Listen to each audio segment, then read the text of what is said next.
Hello students, today we are going to understand the concept of chi-square test. ये chi-square test के बारे में जानेंगे। बड़ा ये इंटरेस्टिंग टॉपिक है ये। सपोज आप कहीं कह लीजिए कि कोई गेम आप ऑब्जर्व कर रहे हैं और आपको ये देखना है कि वो गेम फेयर है कि नहीं, यानी मतलब कोई जानबूझ के तो उसमें गड़बड़ नहीं कर रहा है, अचानक हो या मतलब इत्तेफाकन हो, that is other thing. But कोई जानबूझ के सपोज आप डाइस फेंक रहे हैं तो बार बार किसी का 6 आ रहा है या कुछ अनप्रेडिक्टेबल कि ऐसा नहीं होना चाहिए, तो ये आप कैसे चेक कर सकते हैं? तो एक स्टैटिस्टिक्स का ही एक पार्ट है, इसके आप कॉन्सेप्ट से इसको चेक कर सकते हैं। तो ये एक्चुअली चेक करता है कि ऑब्जर्व डेटा जो है वो एक्सपेक्टेड डेटा के बराबर आ रहा है कि नहीं आ रहा है। तो हम एक एग्जांपल के थ्रू समझते हैं। जैसे कि हमने आपको डाइस का ही कहा, तो चलिए डाइस का एग्जांपल लेके आपको समझाते हैं।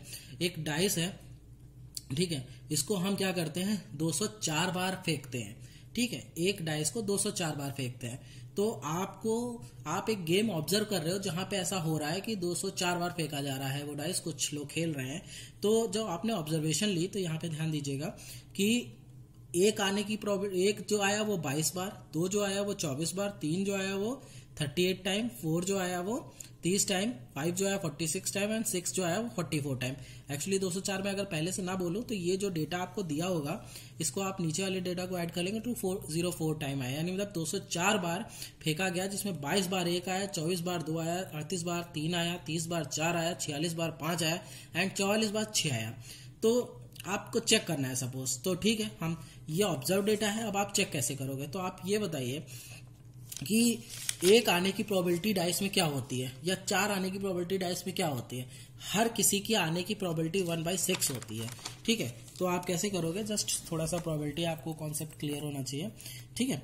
देन अब देखिए, तो 1 आने की प्रोबेबिलिटी 204 गुणे 1/6, क्योंकि भाई एक आने की प्रोबेबिलिटी अगर एक बार फेंका जाता तो 1/6 होती है।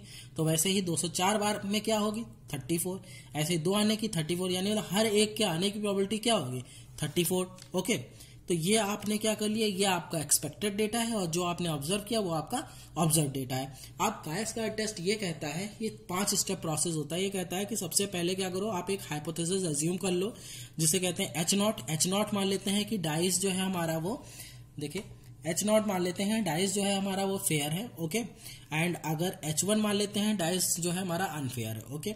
नाउ उसके बाद हमको सेकेंड स्टेप है choose the level of significance. Level of significance हमको चूज करना होता है, ये एक तरह का लर्निंग रेट ही आप ये कह लीजिए। तो इस लर्निंग रेट को जो है हमें मिनिमम, जितना आप इसको मिनिमम लेंगे उतना ही आपके लिए रिस्ट्रिक्टेड गेम कहलाएगा, उतनी ही कह लीजिए अच्छे से वो चेक करेगा। तो हम ले लेते हैं से 0.05 ले लिया, ये आपको एज्यूम करना होगा या दिया होगा। तो फर्स्ट स्टेप हाइपोथेसिस एज्यूम करना, H0 इज से फेयर है। Then second step level of significance, that is alpha, represent किया जाता है उसको 0.05। थर्ड स्टेप होता है क्रिटिकल वैल्यू फाइंड करना। तो क्रिटिकल वैल्यू देखिए कैसे फाइंड करते हैं। क्रिटिकल वैल्यू ये ग्राफ में अभी आपको बताऊंगा क्रिटिकल वैल्यू कैसे फाइंड करते हैं। तो क्रिटिकल वैल्यू को फाइंड करने के लिए पहले हमारे पास एक पैरामीटर निकलता है जिसको हम कहते हैं डिग्री ऑफ फ्रीडम। तो डिग्री ऑफ फ्रीडम कैसे फाइंड होगा? डिग्री ऑफ फ्रीडम फाइंड होता है जो आप गेम खेल रहे हैं उसमें पॉसिबल आउटकम क्या है। तो जैसे कि डाइस हम फेंक रहे थे, तो डाइस में कितने आउटकम आ सकते हैं, क्या कितने पॉसिबल चांस है आने के? तो 1 से लेकर 6 मैक्सिमम कितना चांस है आने का? 6 पॉसिबल आउटकम्स हो सकते हैं। 1 हो सकता है, 2 हो सकता है, 3, 4, 5, 6। ओके, तो डिग्री ऑफ फ्रीडम होता है टोटल नंबर ऑफ आउटकम्स -1। तो यहाँ पे डिग्री ऑफ फ्रीडम कितना हो गया? 6 - 1 5। ठीक, नाउ डिग्री ऑफ फ्रीडम आपका कितना आया? 5। आपने अल्फा एज्यूम किया है, अल्फा 0.01 और 0.5, मैंने 0.01 लिया है, ओके ठीक है। तो नाउ अब आप क्या करेंगे, इसके लिए chi-square टेस्ट की एक टेबल दी होती है, आप उसमें जाएंगे। देन आप डिग्री ऑफ फ्रीडम उसमें 5 लेंगे और अल्फा की वैल्यू 0.01 लेंगे। जब आप ऐसा करेंगे तो आपको क्रिटिकल वैल्यू मिलेगी। आपको क्रिटिकल वैल्यू आप इस केस के लिए अगर हम आपसे कहें तो 0.01 और डिग्री ऑफ फ्रीडम 5 पे आपकी क्रिटिकल वैल्यू आती है 15.086। ये आपको याद नहीं करनी है, आपको टेबल में दी होगी, ठीक है। अब नाउ हम इस वाले फिगर को समझते हैं। तो सपोज ये वैल्यू आती है, जिसको ये एक लाइन खींचिए, ये CV कहते हैं क्रिटिकल वैल्यू। इसको हमने लिख लिया 15.086, ओके।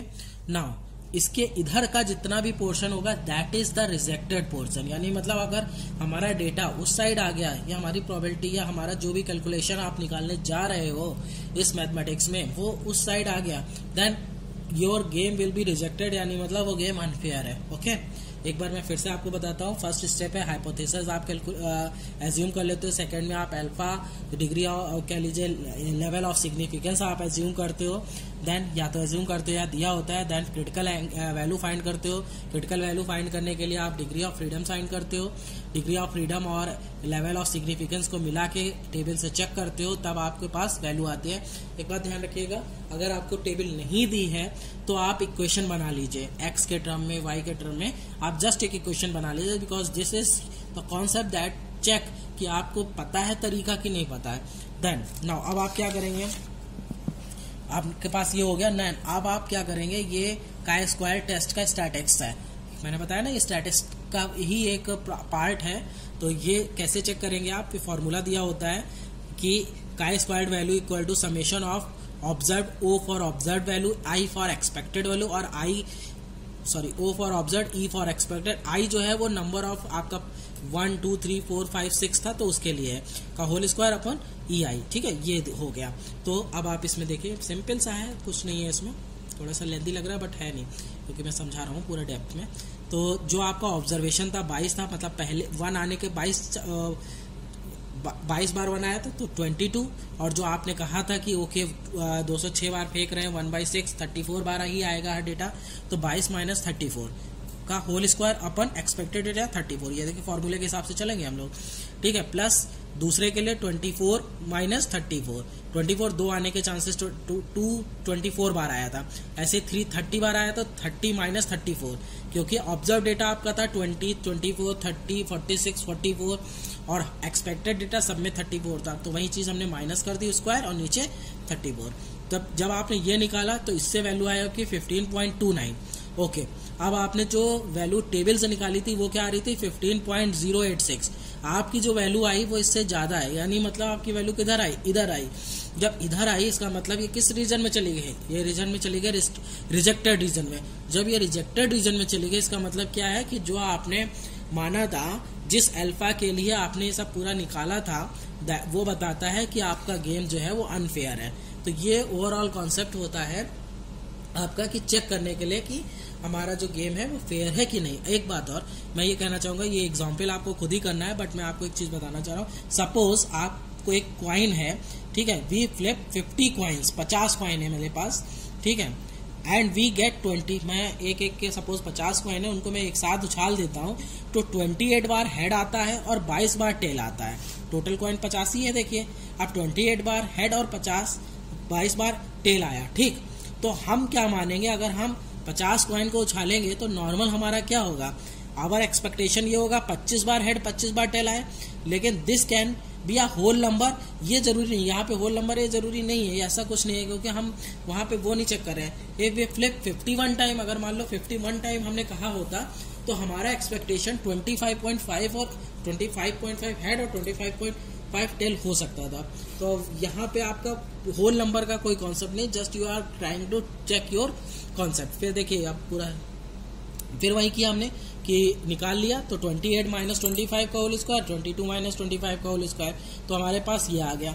ये आपका क्या आ गया, जो आपका काई स्क्वायर्ड की वैल्यू आई है। नाउ अल्फा की वैल्यू मैंने 0.05 ली, तो जब 0.05 ली, और एक बात बताइए कि हमारे पास डिग्री ऑफ फ्रीडम इसमें क्या होगा, डिग्री ऑफ फ्रीडम क्या होगा भाई, अगर आप सिक्के को उछालते हैं तो क्या आएगा, हेड आएगा या टेल आएगा, तो दो ही तो होते हैं, तो 2 माइनस 1 तो इतने पे 1 पे वैल्यू निकाल लीजिए, तो ये वैल्यू आई इतनी, तो ये वैल्यू आई और ये वैल्यू आई, ये वैल्यू क्या है, कम है, ये वैल्यू ज्यादा है, यानी मतलब ये पार्ट रिजेक्शन में जाएगा ही नहीं, तो आपका गेम क्या हो जाएगा, फेयर हो जाएगा। तो इस तरह से आप काई स्क्वायर्ड मेथड से अपने गेम को टेस्ट कर सकते हैं कि वो फेयर है कि नहीं।